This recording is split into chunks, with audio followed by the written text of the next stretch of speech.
Hello and shalom to everyone. सभी को जय मसीह की greetings in the name of our wonderful lord Jesus Christ. खुदावन आप सबके साथ हो, सभी को ब्लेसिंग्स मिले बहुत। खुदावन के अनुग्रह के नीचे आप बने रहें और खुदावन की दया आपके ऊपर बनी रहे। और आज के हम वचन के लिए प्रार्थना करते कि आज का वचन आपके जीवनों को बदले, आपके जीवनों में ये 100 गुना 1000 गुना फलों को लेकर आए और आप इस वचन को समझने पाएं और औरों को बांटने पाएं और इस वचन के जरिए आपके जीवनों के रास्ते खुले। आप मसीह में जो खुदावन चाहता है आपको कैसे चलना है, आप वो चलने पाए। प्रभु यीशु मसीह के सामर्थी नाम में मैं इस प्रार्थना को आपके लिए मांगती हूँ, आमीन। सो आज का हमारा हिंदी बाइबल स्टडी का विषय है ईस्टर से रिलेटेड कि प्रभु यीशु मसीह ने जो क्रूस पर आखिरी 7 शब्दों को बोला था, वो शब्द क्या थे और उनका क्या अर्थ है और हमें उन अर्थ से, उन मीनिंग से क्या समझना है कि हमें मसीह जिंदगी को अपने कैसे जीना है। तो चलिए शुरू करते हैं। लूका 23 उसका 33 वर्ष जैसा कि हमसे कहता है कि जब भी उस जगह जिसे खोपड़ी कहते हैं पहुंचे तो उन्होंने वहां उसे और उन कर्मियों को भी, एक को दाहिनी और दूसरी और बाईं और क्रूस पर चढ़ाया। हम यहाँ पर देखते हैं उस खोपड़ी वाली जगह पर जब वो पहुंचते हैं तो उससे पहले जो है प्रभु यीशु मसीह के साथ क्या क्या हुआ, प्रभु यीशु मसीह को किस तरह से जो है वो सजा मिली। और हम देखते हैं कि यीशु मसीह की जो शारीरिक पीड़ा थी वो कोड़े लगने से वो बहुत ज़्यादा बढ़ गई थी, वो बहुत ज़्यादा पेनफुल था उनके लिए। और उस समय जब वो सजा दी जाती थी बहुत से लोगों की उसी समय डेथ हो जाती थी कोड़े लगते लगते ही। और यहाँ पर हम देखते हैं कि यीशु मसीह की जो चमड़ी छिलकर गहरे घाव बन जाते हैं, कांटों का ताज उनके सिर पर जो है वो रखा जाता है, कटपति में जो है गहरी सुइयां मानो गड़ गई हूं, ऐसा उनके साथ होता है। और चेहरा जो है उनका वो लहूलुहान हो गया। हम देखते हैं बाइबल ऐसा बताती है, ये चित्र जो है हमारे सामने, जो इमेज है, जो पिक्चर है वो बनकर आती है कि ऐसा दृश्य बनकर आता है कि यीशु मसीह ने इतना दुख जो है वो सहा। चेहरे पर बाइबल बताती है कि थप्पड़ मारे गए, मुंह पर थूका गया और अपने हाथों से उन लोगों ने जो है उनकी दाढ़ी के बाल भी उखाड़े। इतना उनका मतलब उपहास किया गया, मजाक उड़ाया गया, उनको दुख तकलीफ दी गई यीशु मसीह को। और फिर उनको उनके ऊपर क्रूस को लाद दिया गया और यरूशलेम की गलियों में से होकर उनको कलवरी पर, जहां उन्हें क्रूस पर चढ़ाया जाना था, वहां पर वो पहुंचे।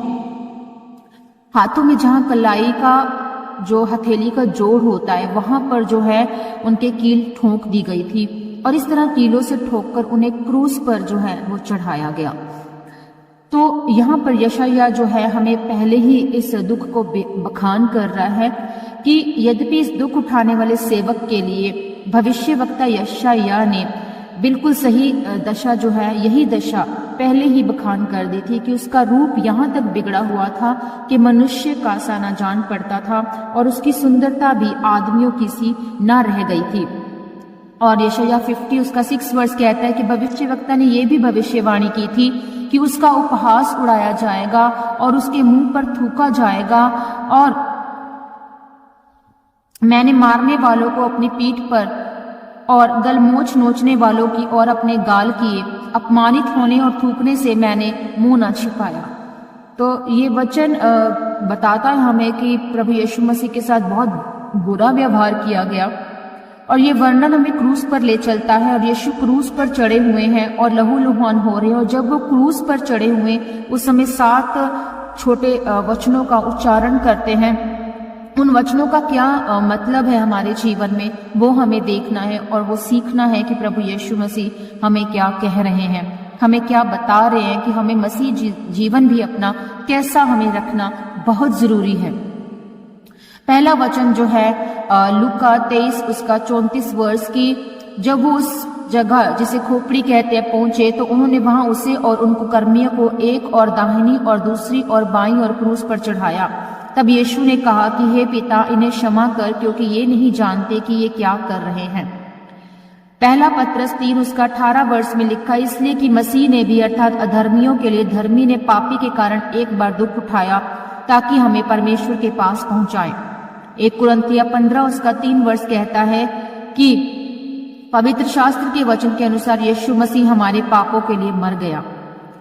तो यहाँ पर हम देखते हैं कि जैसे ही वो क्रूस पर चढ़े, प्रभु यीशु मसीह ने क्या कहा कि यीशु ने प्रार्थना की अपने पिता से और कहा कि पिता इन्हें क्षमा कर, पिता उन्हें क्षमा कर, ये नहीं जानते कि ये क्या करते हैं। यहाँ इस पहला जो उच्चारण था प्रभु का वो था क्षमा करना। इसका मतलब है कि क्षमा करना। आज हम लोग अगर प्रभु यीशु मसीह पर पूर्ण विश्वास लाते हैं, प्रभु यीशु मसीह के पास आते हैं, एक ऐसा प्रभु यीशु मसीह का लहू ही है जो हमें क्षमादान देता है हमारे पापों से। ऐसा कोई रास्ता आपको नहीं मिलेगा, ऐसा कोई परमेश्वर नहीं आपको मिलेगा जो आपको क्षमा दे दे आपके गुनाहों की, आपके पापों की। आपने बाइबल में बहुत जगह देखा होगा कि प्रभु यीशु मसीह जब लोगों को चंगा करते हैं, उनको हील करते हैं, उनको कहते हैं कि जब मुड़ दोबारा पाप मत करना, दोबारा से अपने घर चला जा, दोबारा इस जीवन में मतलब मत आना, इस पाप को अपने जीवन में मत लेना। तो ऐसा हमारा प्रभु यीशु मसीह है। वो क्रूस पर जब चढ़े, उन्होंने सबसे पहला शब्द यही कहा उन लोगों के लिए जिन्होंने उनके साथ दुर्व्यवहार किया, बुरा व्यवहार किया, और वो कह रहे हैं कि प्रभु इन्हें माफ कर, पिता इन्हें माफ कर, इन्हें नहीं पता कि ये क्या करते, इन्हें क्षमा कर। और प्रार्थना की कि इन्हें क्षमा कर दे। जो यीशु पर पूर्ण विश्वास रखता है उसे पूर्ण क्षमादान, पूर्ण क्षमा मतलब कंप्लीटली आपको क्षमा कर दिया जाता है, माफ कर दिया जाता है अगर आप प्रभु यीशु मसीह के पास आकर अपने पापों की माफी मांगते हैं। क्षमादान, पूर्ण क्षमादान प्राप्त होता है। और क्रूस पर उनका प्राण देना, आपके पापों का दंड भरना, उनका लहू आपके पापों को धो देता है। हालेलुया। दूसरा वचन है उद्धार। उद्धार। अब यहाँ पर हम देखते हैं कि चोर है दो और वो क्रूस पर चढ़ाए गए हैं और एक कुकर्मी अपराधी है वो लटकाया गया। उनमें से एक ने उसकी निंदा की और कहा कि क्या तू मसीह नहीं। ये हम वाक्य पढ़ते हैं, ये वचन पढ़ते हैं लूका 23 उसका 38 से 43 वर्ष में आप पढ़ सकते हैं कि नहीं तो तू अगर तू मसीह नहीं है तो फिर अपने आप को और हमें बचा। इस पर दूसरे ने उसे डांट कर कहा कि क्या तू परमेश्वर से भी नहीं डरता, तू भी तो दंड पा रहा है और हम तो न्याय अनुसार दंड पा रहे हैं क्योंकि हम अपने कामों का ठीक फल पा रहे हैं। पर इसने कोई अनुचित काम नहीं किया है। तब उसने कहा कि हे यीशु, जब तू अपने राज्य में आए तो मेरी सुध लेना। उसने उससे कहा कि मैं तुझसे सच सच कहता हूं कि आज ही तू मेरे साथ स्वर्ग लोक में होगा। हम में से बहुत जन है, हम प्रभु की जो है परीक्षा लेते हैं। हम बहुत से, आप अपने नेबर में ही देख लो, अपने पड़ोस में देख लो, अपने रिश्तेदारों में देख लो कि वो प्रभु की निंदा करते हैं और वो कहते हैं कि अच्छा ठीक है, अगर तू ऐसा है, प्रभु का जन है तो ठीक है, बिल्ली प्रार्थना कर, हम ऐसे बच जाए। पर उनको मसीह में नहीं आना है, उनको मसीह का टेस्ट नहीं लेना है, उनको मसीह का दर नहीं चाहिए। उनको अपने दर पसंद है, अपने दरवाजे पसंद है, जिन परमेश्वर की चौखटों पर वो जाते हैं उनको उनके आगे प्रस्तुत होना, उनके आगे समर्पित अपने आप को रखना उनको श्रेष्ठ लगता है, महत्वपूर्ण लगता है। इम्पॉर्टेंट ये है उनके लिए कि उनका खुदा उनसे दूर ना हो। पर वो हमसे जो है ये तसल्ली लेते हैं, हम लोगों से ये बात करते हैं कि तू अपने परमेश्वर से मांग, या तेरा परमेश्वर इतना महान है तो ये काम क्यों नहीं कर रहा, अभी तक तेरे जीवन के दुख क्यों नहीं खत्म हुए अगर तेरा परमेश्वर इतना ही महान है तो। इसी तरह से हम यहाँ पर देखते हैं कि ये दो चोर, दो डाकू जो है वो लटकाए जाते हैं यीशु मसीह के दाहिने बाहें, और वो जो है वो बोल रहे हैं, एक निंदा कर रहा और एक कह रहा है कि हम तो वो सजा पा रहे हैं अपने जो हमने गुनाह किए, पर ये तो कोई गुनाह नहीं करके आया, तो क्या नहीं डरता, परमेश्वर का डर तुझ में नहीं है। और वो कहता है कि प्रभु मुझे याद रखना जब तो स्वर्ग में जाए तो। मतलब उसने उद्धार पाने के लिए कोई स्पेशल कोई काम नहीं किया। यहाँ पर उद्धार का रास्ता बताया गया प्रभु यीशु मसीह ने सीधा, कि यहाँ पर ये जो व्यक्ति था जिसने प्रशंसा की प्रभु की ओर जो झुका हुआ था यीशु मसीह की ओर, उसने कहा कि मतलब मुझे स्मरण रखना। अब यहाँ पर हम देखते हैं कि उसने कोई चर्च की मेंबरशिप नहीं ली हुई थी, उसने कोई बपतिस्मा नहीं लिया हुआ था उद्धार पाने के लिए। आज हम लोग क्या कहते हैं कि अगर हमारा दिल ही साफ नहीं है, हमारी आत्मा ही नहीं, अपने आप को समर्पित ही नहीं किया प्रभु यीशु मसीह की ओर, तो उसने कुछ ऐसा काम, कोई तामझाम नहीं किया कि उसने मेंबरशिप ली हो कहीं, ठीक है, कि कहीं की सदस्यता ली हो और वो उसने बपतिस्मा लिया हो, और चोर के पास उनमें से कुछ भी नहीं था। सेकेंड थिंग हम देखते हैं कि उद्धार जो है वो अच्छी भावना रखने से नहीं मिलता है। जरूरी नहीं आप अच्छे कर्म करते जाएं, अच्छे काम करते जाएं तो आपको उद्धार मिल जाएगा। ये कहीं नहीं लिखा है कि आप कर्मों से जो है वो उद्धार पाते हैं। बहुत से लोग बहस करने के लिए आ जाते हैं, सनातन धर्म वाले आ जाते हैं, बहुत से ऐसे लोग आ जाते हैं हमसे बहस करने के लिए कि आप बताएं। तो मैं उनसे यही कहती हूँ कि पहले बाइबल को पढ़ लें, फिर मुझसे आकर जो है वो बात करें। क्योंकि उद्धार का रास्ता जब प्रभु यीशु मसीह ने जो है वो हमें यीशु मसीह की ओर ही दिखता है, और प्रभु यीशु मसीह ही ऐसे जो है रास्ता है, मार्ग है, सच है, सब कुछ वही है। उस रास्ते से होकर ही आप पिता को पा सकते हैं। यहाँ पर अच्छी भावना या अच्छे कर्म रखना जरूरी नहीं है। क्रूस पर जो है जब वो चढ़ाया गया था, लेकिन उसे अपने पाप का बोध ही नहीं था कि मैंने क्या पाप किया है। उस चोर के पास ऐसा नहीं था। और थर्ड थिंग कि उद्धार चर्च में आगे जाने या हाथ खड़ा करने से नहीं मिलता है। चोर के तो हाथ पैर क्या थे, क्रूस पर बंधे हुए थे, जुड़े हुए थे। तो ये जरूरी नहीं है कि हम हाथों को उठाकर ही अगर प्रार्थना वर्शिप करेंगे तो हमें उद्धार मिलेगा, या फिर हम आगे जाकर बैठेंगे, या फिर हम जल्दी जाएंगे तो हमें उद्धार मिलेगा, या उन लोगों को ही मिलेगा जो सिर्फ प्रभु के आगे जो दिखावा करते हैं। खुदावन ने ऐसा नहीं कहा। और यहाँ पर ये वचन हमें यही बताता है कि चोर के हाथ पैर तो बंधे थे, वो प्रभु यीशु मसीह से बात कर रहा है।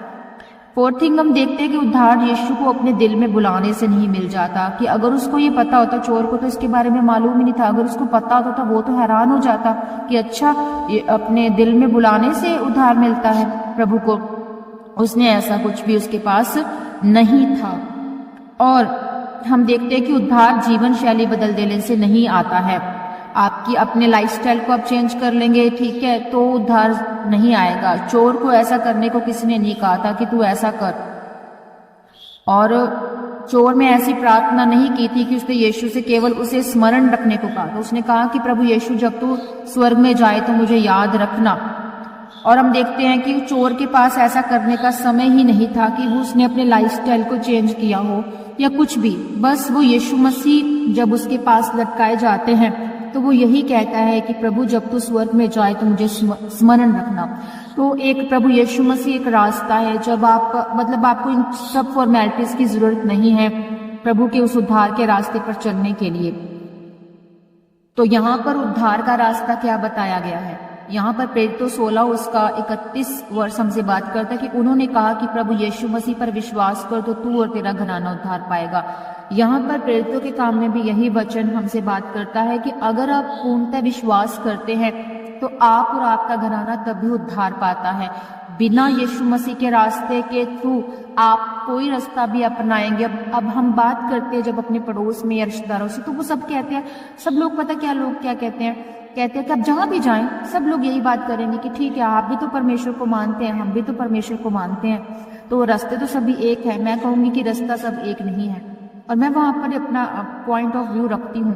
पर ये पॉइंट ऑफ व्यू लोगों को बुरा लगता है कि कैसे आप कह सकते हैं कि सारे रास्ते एक ही हैं। प्रभु यीशु मसीह ही मार्ग है, जीवन है, सत्य है। और प्रभु यीशु ने कहा कि तुम बिना मेरे पास आए तुम पिता को नहीं पा सकते। और जब वो स्वर्ग पर चढ़ाए गए, मरकर जी उठे, तो उन्होंने अपने चेलों से ये बात कही कि मैं तुम्हारे पिता, अपने पिता के पास स्वर्ग में जाता हूँ। तो वहां पर ये बताया गया है, यीशु मसीह ने खुद कहा, जब उसके चेलों ने भी कहा कि हे रब्बी, हे गुरु, हमें पिता से मिला दे, तो पिता से बात करता है। उसने कहा कि वो देखता है और वो कहता है कि क्या अब तक तुम पिता को नहीं मुझ में देख पाए? मुझ में ही पिता है और पिता में ही मैं हूँ।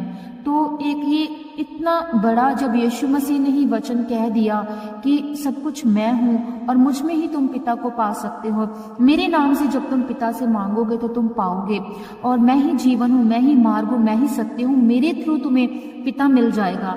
तो हम कैसे कह सकते हैं कि कोई और रास्ता जो है वो परमेश्वर का है, या हम किसी और अपने गुरु को बना लेंगे तो वो गुरु हमें पिता के पास ले जाएगा? नो नो, सब कुछ व्यर्थ है, सब कुछ यही है।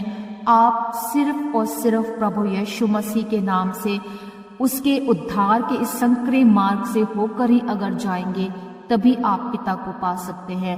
अदरवाइज मैं क्लियरली ये कहूंगी कि आप उद्धार के रास्ते से दूर हैं। आप लोग मोक्ष पाने के लिए हरिद्वारों में जाते हैं, मूर्तियों के आगे दंडवत करते हैं, उनको झुकते हैं, उनको चढ़ावा इतना दिन का चढ़ता है, और सब व्यर्थ है, सब बेवकूफ़ी है। और खुदावन के नाम को जलाल दें, क्योंकि हर शैतानी आत्मा झुकती है वो दंडवत कर देती है और वो भाग जाती है, वो छोड़ देती है हर इस चीज को, हर जगह को, हर इस इंसान को, हर परिस्थिति को, क्योंकि प्रभु यीशु मसीह का नाम ऐसा नाम है, वो सबसे नाम आला है। और उस नाम से मुर्दा जी उठते हैं, उस नाम से अंधों की आंखें खुलती है, उस नाम से मुर्दे जी उठते हैं, उस नाम से लंगड़े चल पड़ते हैं, उस नाम से तमाम बीमारियां और तमाम संघर्ष और शर्मिंदगियां आपकी दूर होती है। कोई और रास्ता, कोई और उद्धार का रास्ता नहीं है प्रभु यीशु मसीह के बिना। यूहन्ना 19 उसका 25 से 27 वर्ष कहता है कि परंतु यीशु के क्रूस के पास उसकी माता और उसकी माता की बहन मरियम, क्लोपास की पत्नी और मरियम मगदलीनी खड़ी थी। यीशु ने अपनी माता और उस चेले को जिससे वह प्रेम रखता था पास खड़े देखकर अपनी माता से कहा कि हे नारी, देख ये तेरा पुत्र है। तब उस चेले से कहा कि ये तेरी माता है, और उसी समय से वह चेला उसे अपने घर ले गया। यहाँ पर तीसरा वचन हमें प्रेम को जाहिर करता है। प्रभु यीशु मसीह ने यहाँ पर जो है अपनी माता को माता नहीं वो कहते थे, उन्होंने हे नारी करके जो है वो संबोधित किया। और हम देखते हैं यहाँ पर हमारा जो प्रभु यीशु मसीह का जो वचन है हमें ये सिखाता है कि हमें सबसे प्रेम रखना है। यहाँ पर जब हम उद्धार के रास्ते पर चल पड़ते हैं, उसके बाद हमारा जो है हमारी जर्नी स्टार्ट होती है जिंदगी की। और वो जिंदगी की जो जर्नी है वो हमें ये सिखाती है कि हमें अपने आप की देखभाल करनी है, अपने मसीह जीवन की हमें देखभाल करनी है। वो जब जड़ पकड़ता है वो पेड़ बनेगा, वो पेड़ फिर फल लेकर आएगा और वो फल और लोग खाने पाएंगे। तो इसी तरह से हमारा मसीह जीवन है कि हमें जब हम जड़ पकड़ गए, जब हमने सीख लिया वचन पर चलना, जब हम समझ गए कि हमारा रास्ता यीशु मसीह है, उसके बाद हमें और अपनी देखभाल करने की ज़रूरत है। हमें अपने घराने की देखभाल करने की ज़रूरत है, हमें अपनी कलीसिया की देखभाल करने की ज़रूरत है, हमें अपनी चर्चिस की देखभाल करने की ज़रूरत है, क्योंकि हमारा और काम बढ़ जाता है। और प्रभु यीशु मसीह ने हमें यही सिखाया कि जब वो अपनी माता को कहते हैं हे नारी करके संबोधित करते हैं, यूहन्ना अपने उस चेले को कहते हैं कि आलसी तेरी माता है, इसका ध्यान रखना।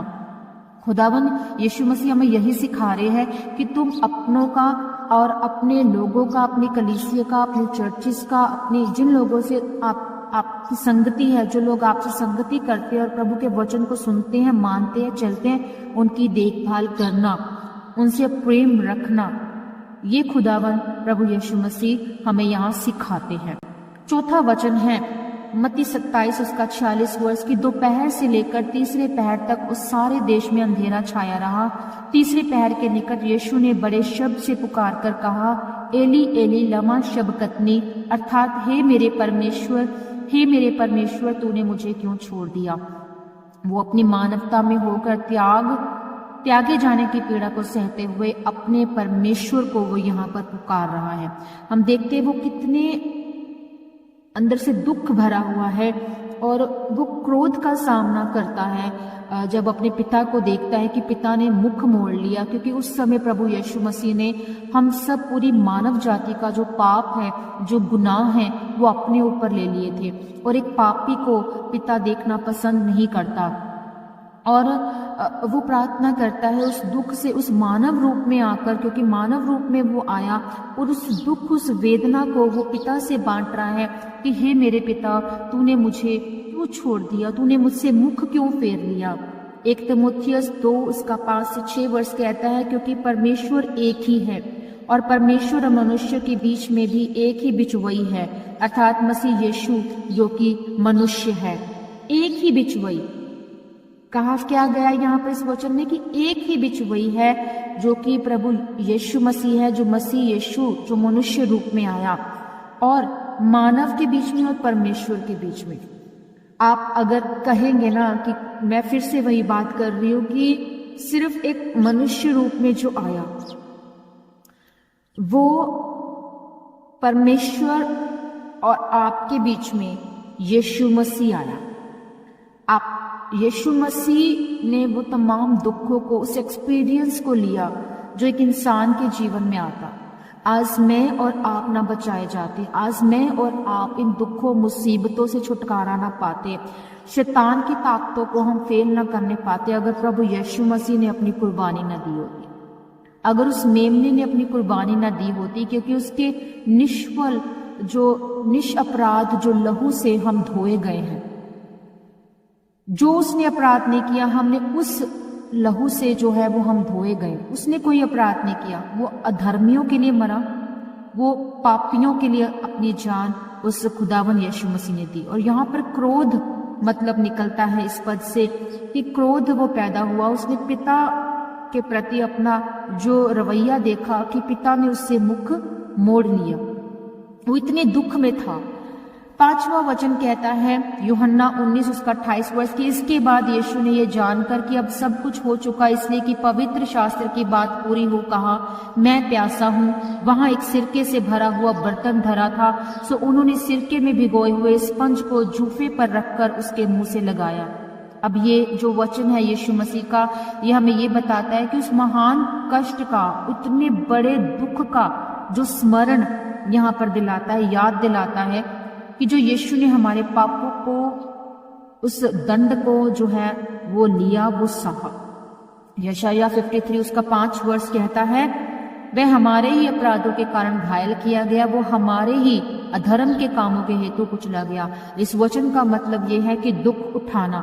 यहाँ हम देखते हैं कि प्रभु यीशु मसीह ने हमारे लिए दुख उठाया।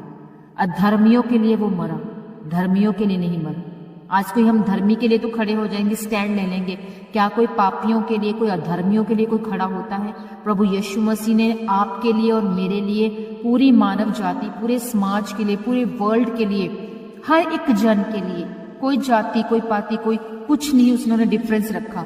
उन्होंने हर एक जाति के लिए जो है इस दुख को उठाया है कि जो मेरे पास आएगा वो उद्धार के रास्ते पर चलेगा और वो पिता के पास जा सकता है।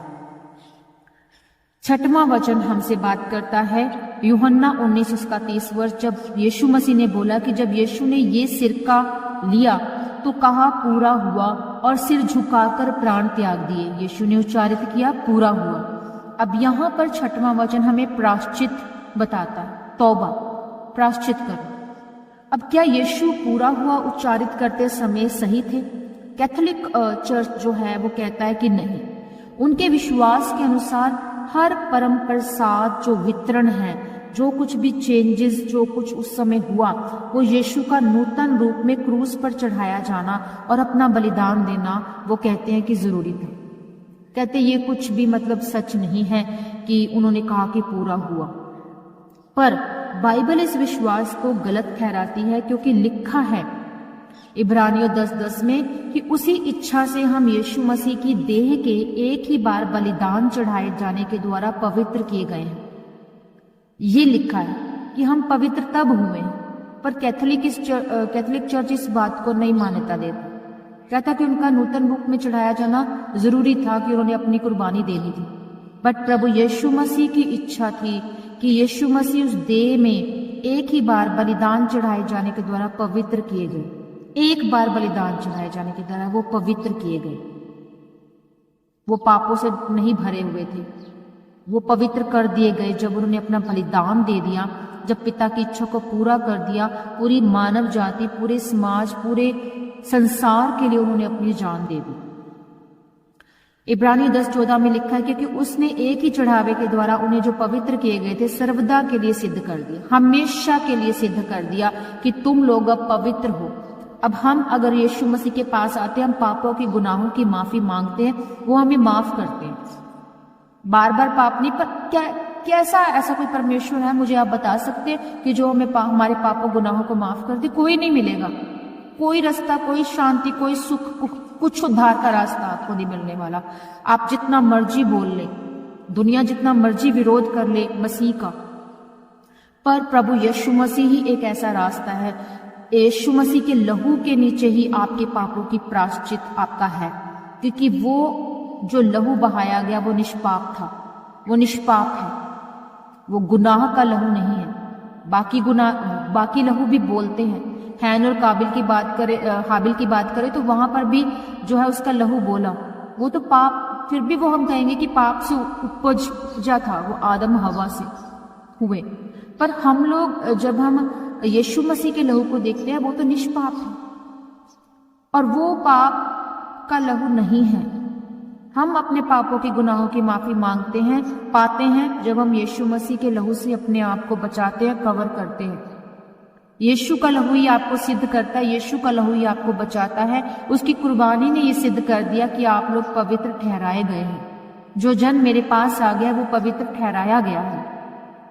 इब्रानियों 10 उसका 11 से 12 वर्ष कहता है कि और हर एक याजक तो खड़े होकर प्रतिदिन सेवा करता है और एक ही प्रकार के बलिदान को जो पापों को कभी भी दूर नहीं कर सकता, बार बार वो चढ़ाता है। बार बार वो याजक उस बलिदान को चढ़ाते थे, पर यीशु मसीह ने तो एक बार में सिद्ध कर दिया कि चलो ठीक है, हो गया, सब कुछ पूरा हो गया, वो पूरा कर चुकी है।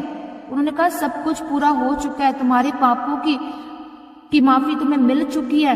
बार बार के गुनाह अब तुम करोगे तो तुम पाप मत करना, यीशु मसीह ने कहा। यीशु मसीह जब वचन सुनाते थे अपने चेलों में, अपने लोगों में, जब वो वचन को बांटते थे, लोग हील हो जाते थे। वो कहते थे कि पाप मत करना, फिर से तुम चंगे हो चुके हो, तुम्हारे विश्वास ने तुम्हें चंगा कर दिया है। आज कौन ऐसा खुदा है, कौन ऐसा रास्ता है जो आपको माफी दे देगा पापों से? कोई भी नहीं है। कहीं भटक लोगे आप लोग, नहीं मिलेगा ये रास्ता यीशु मसीह का। आपको कोई रास्ता नहीं मिलेगा, कोई आडंबर, सभी कुछ व्यर्थ है। हम लोग इन चीजों में फंसे हुए हैं। आप आज आपको निकलने की जरूरत है, इन चीजों से बाहर निकलने की जरूरत है। बाहर निकले इन चीजों से, इन आडंबरों से, इस फालतू की चीजों से कि हाँ श्राद्ध कर लो, मूर्ति पूजा कर लो, घर में आप ये सब आडंबर कर लो, व्रत फास्टिंग जो है हर ग्रह की आप रख लो, हर दिन का विचार आप लोग करते हैं, आप बांधते हैं, धागों को बांधते हैं, बहुत से ऐसे हम काम करते हैं, हम दिनों का विचार करते हैं। हर दिन प्रभु का बनाया गया है। हर दिन जब उस कुबड़ी को यीशु मसीह चंगा करते हैं तो प्रभु यीशु मसीह, वो लोग विचार करते हैं, याजक, महायाजक, आराधनालय वाले कहते कि तू कैसे ये कर सकता है सबत के दिन? कहाँ लिखा है कि ये सब कुछ नहीं संभव? यीशु मसीह के पास संभव है। प्रभु यीशु मसीह के पास आ जाएं, उद्धार का रास्ता पालेंगे आप। मत भटके इधर उधर, अपने जीवन को बदल ले। आज अपने आप को प्रभु के आगे समर्पित कर दे। प्रभु यीशु मसीह मेरा खुदा, जो अब्राहम, इसहाक, याकूब का खुदा है, जो मेरा खुदा है, जो आपका खुदा है, आपको बचाना चाहता है और पापों की माफी कहता है कि मैं तुम्हें दे सकता हूँ। प्रायश्चित, तौबा, ये हमें सिखाया क्रूस पर प्रभु यीशु मसीह ने। यीशु ने एक ही बार में अपने प्राण देने के द्वारा हमारे पापों के लिए समस्त बलिदान चढ़ा दिया। यीशु ने सब कुछ चुका दिया, जो मेरा सारा दंड भर दिया। पाप में जो मैंने छोड़ा हुआ था ना गहरा दाग, उसे बर्फ के नाई खुदावन यीशु मसीह ने श्वेत कर दिया, साफ कर दिया। हालेलुया। आगे हम देखते हैं 7वां वचन। अब परमेश्वर से प्रतिबद्धता को दिखाता है। 7वां वचन, प्रतिबद्धता मतलब वादा, कमिटमेंट। लूका 23 उसका 46 वर्ष कहता है, और यीशु ने बड़े शब्द से पुकार कर कहा कि हे पिता, मैं अपनी आत्मा तेरे हाथों में सौंपता हूं, और ये कहकर प्राण छोड़ दिए। आगे देखते हैं, प्राण त्यागने से पहले यीशु ने अपने अंतिम वचन में परमेश्वर पिता के प्रति अपनी प्रतिबद्धता को प्रकट किया। यह कमिटमेंट को दिखाया कि क्या नहीं जानते कि मुझे अपने पिता के भवन में होना आवश्यक है। प्रारंभ से अंत तक यीशु ने परमेश्वर की इच्छा को पूरा किया। एक बहुत ही कठोर हम सूबेदार यहाँ पर देखते हैं। वो सूबेदार जो कि शतपति, जो प्रभु यीशु मसीह को जो है जब क्रूस पर चढ़ा रहा है, कीलों को ठोंक रहा है, और वो पूरे इन 7 शब्दों को सुन रहा है। उसने बहुत से लोगों को जो है क्रूस पर चढ़ाया होगा, किंतु उसने मरने से पहले किसी को इस तरह लहूलुहान और असहनीय दुख में अद्भुत वचन कहकर मरते हुए नहीं देखा। वो वचनों को बोल रहे थे यीशु मसीह, और इन अद्भुत वचनों को उसने कभी नहीं देखा कि किसी ने बोला होगा। और लूका 23:47 में कहते हैं कि सूबेदार ने जो कुछ हुआ था देखकर परमेश्वर की बढ़ाई की और कहा कि ये निश्चय ही मनुष्य धर्मी था। ये धर्मी था जिसका मजाक उड़ाया गया, जिसको क्रूस पर चढ़ाया गया, ये धर्मी इंसान था। और उस शतपति ने, सूबेदार ने यीशु के विषय में थोड़ा विचार किया और बोला कि सचमुच ये मनुष्य परमेश्वर का पुत्र था। प्रेरितों के काम में देखते कि वो परमेश्वर का पुत्र है। वो जीवित हुआ है, शरीर से जीवित हुआ है, मर के जी उठा है, वो स्वर्ग में चढ़ाया गया है, वो परमेश्वर के सीधे हाथ विराजमान है। प्रभु यीशु मसीह पर विश्वास कर तो तू और तेरा घराना उद्धार पाएगा। आज अगर आप उद्धार के रास्ते पर जाना चाहते हैं, सबसे पहले पूर्णतः विश्वास लेकर प्रभु के पास आए, और ताकि आपका घराना भी बचाया जाए, सेव हो। यूहन्ना में लिखा है कि यीशु ने कहा कि बिना मेरे द्वारा कोई पिता के पास नहीं पहुंच सकता। मसीह परमेश्वर तक पहुंचने के अनेक तरीकों में से एक तरीका नहीं है कि हम परमेश्वर के पास पहुंच जाएंगे, जिससे कि परमेश्वर तक पहुंचा जा सकता है। प्रभु का वचन कहता है कि अगर आप यीशु पर विश्वास नहीं रखते हैं तो आप भटके हुए ही हैं। अगर आप यीशु पर भी आप कह दे कि मैं यीशु का हूं, पर आप विश्वास नहीं रखते तो आप भटके हुए हैं। और भले ही आप कितने भी अच्छे क्यों ना हो, कितने भी अच्छे कर्म क्यों ना किए हों, एक ही बार आप चर्च में क्यों ना जाते हो, आप बाइबल क्यों ना पढ़ते हो, आप फास्टिंग क्यों ना रखते हो, जब तक कि आपने पूर्णतः विश्वास नहीं कर लिया, अपने पापों की माफी नहीं मान ली, प्रभु कहता है कि पूर्ण विश्वास कर तो तू और तेरा घराना उद्धार पाएगा। आपने यीशु मसीह पर विश्वास नहीं किया है, आप भटके हुए ही कहलाएंगे। प्रभु ने कहा कि बिना मेरे द्वारा कोई पिता के पास नहीं पहुंच सकता। एकमात्र यीशु ही अपने रक्त से, अपने लहू से आपके पापों को वो शुद्ध कर सकता है। आमीन। सो प्रभु यहाँ पर आपको यही बता रहे हैं, यीशु मसीह का वचन यही बताता है। ये सातों वचन हमसे बात करते हैं कि प्रभु ने हमें सिखाया कि क्षमा करो, अपने गुनाहगारों को क्षमा करो, आपसे कोई बुरा व्यवहार करे उन्हें क्षमा कर दो। प्रभु ने सिखाया कि प्रेम करो। प्रभु ने उद्धार का रास्ता हमें बताया कि बिना मेरे द्वारा तुम पिता के पास नहीं पहुंच सकते। प्रभु ने हमें सिखाया कि अपने वचन, अपने वादों को, कमिटमेंट को जो प्रभु के साथ आज आप बांधते हैं उसे पूरा करना सीखो। प्रभु ने हमें सिखाया कि मसीह में जब उद्धार के रास्ते पे चल पड़ो तो उसके बाद अपनी देखभाल करो, अपने लोगों की, अपनी कलीसिया की, जिनसे आप संगति करते हैं लोगों की आप देखभाल करो, अपने घराने की आप देखभाल करो। प्रभु ने हमें सिखाया कि तुम उद्धार के रास्तों पर अगर चलना चाहते हो, बिना मेरे द्वारा तुम पिता के पास नहीं पहुंच सकते। तुम प्रायश्चित करो, तुम तौबा करो, ये प्रभु ने हमें सिखाया। सो प्रभु यीशु मसीह आज मुझसे और आपसे यही कहते हैं कि आप इस वचनों पर चले, इस वचन को शेयर करना मत भूलिएगा, इस वचन को बांटिए लोगों के साथ कि प्रभु यीशु मसीह जीवन में क्या चाहता है। मसीह जीवन को परमेश्वर चाहता है कि वो ऊंचा हो, फलवंत हो, वो ब्लेस हो, वो अपने नगर, अपने परिवार, अपने देश के लिए जो है वो ब्लेसिंग का रीजन ठहरे। तो आज खुदावन आप सबको ब्लेस करना चाहता है इस वचन के जरिए, और मैं आप सबको ब्लेस करती हूँ कि प्रभु यीशु मसीह के रास्ते, उस उद्धार के रास्ते पर आज जितने भी इस वचन को सुन रहे हैं वो चलने पाएंगे और अपना जीवन प्रभु को देने पाएंगे। प्रार्थना करती हूँ खुदावन खुदा कि जितने भी जन इस वचन को सुने प्रभु जी, आप उनके जीवन को बदले, उनको ब्लेस करें। जब वो पापों की माफी मांगे तो खुदावन आप इनके दिलों को, इनके हृदय को, इनके विचारों को बदल दे प्रभु जी।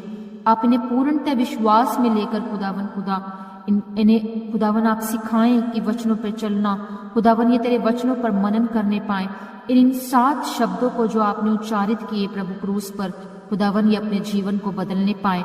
और खुदावन खुदा इस ईस्टर पर खुदावन ये अपने आप को तुझे समर्पित करने पाए, ये पूर्णतः विश्वास के साथ तेरे पास आने पाए, और ताकि ये और खुदावन इनका घराना उद्धार पाए, खुदावन ये उद्धार के रास्ते पे चलने पाए और औरों को भी खुदावन खुदा ये उद्धार का रास्ता बताने पाए। क्योंकि प्रभु यीशु मसीह ने कहा कि मैं ही मार्ग, मैं ही सत्य और मैं ही जीवन हूँ, बिना मेरे द्वारा तुम पिता के पास नहीं पहुंच सकते। खुदावन इन सब को आशीषित करे, इनके घरानों को आशीषित करे, इनके परिवारों को, हर एक जन को, इनके नेबर्स को खुदावन इनके तमाम रिलेटिव्स को खुदावन जी आप बदले इनके द्वारा। प्रभु यीशु मसीह आपकी चमक जो खुदावन इनके जीवनों में होनी चाहिए प्रभु, वो चमक इनके जीवनों में आए और शैतान की कोई ताकत, कोई अंधकार की ताकत इस वचन के फल को, इस चमक को इनके जीवन से छीनने न पाए। यीशु मसीह के नाम में इस प्रार्थना को मैं मांगती हूँ। आमीन, आमीन, आमीन। हालेलुया। प्रभु आप सबके साथ हो। इस वचन को मैं फिर से कहूंगी कि दूसरों से बांटना मत भूलिएगा। पूरा इस वचन को सुनिए, इस पर मनन करें और अपना जीवन प्रभु यीशु मसीह को सौंपे। खुदावन आप सबके साथ हो, सबको बड़ी बड़ी बरकत मिले। खुदावन में अड़े रहें, बने रहें, खड़े रहें और विश्वास की लड़ाई को जीतते हुए उस अपने जीवन की दौड़ को, उस कॉलिंग को पूरा करना सीखें। सभी को जय मसीह की। God bless you. Thanks for watching. Receive your blessings. Please keep support, like, share and subscribe. God bless you all.